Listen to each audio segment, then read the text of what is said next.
Good afternoon, everyone. Welcome to Moldx 3D's webinar on the topic of building confidence in your composite manufacturing processes for EV battery and component manufacturing. I'm Anand Bora, Customer Success Account Manager at Moldx 3D, and I'll be your host today. Today's presentation will be on this will be the outline for the presentation, introduction followed by material types and Moldx 3D material testing capabilities.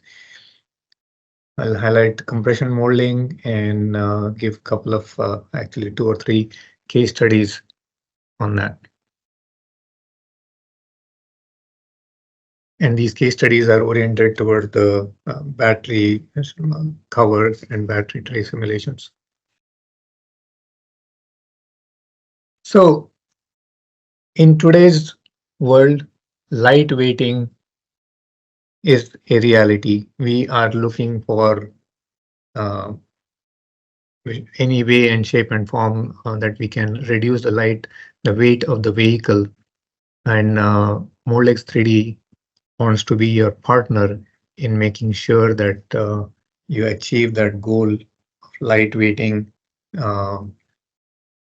and make those EV vehicles and batteries a reality at the earliest as possible. Be it cloud computing, be it knowledge management with Moldx 3D, all of these features are there now available inside of Moldx 3D University, Moldiverse, and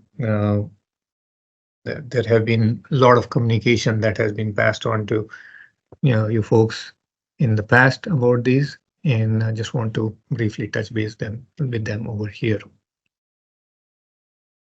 So electromobility and lightweight design are radically changing the automotive industry. Electrification is not the future. It is actually happening right now. And Moldx 3D, as I said, want to be your partner in making this reality for you guys. So composite material types, and want to highlight the different types of material, composite material that are there, and the capability of Moldx 3D to test those in our own lab at our headquarters. Composite materials can be broken down into 2 main categories, the discontinuous type and the continuous type.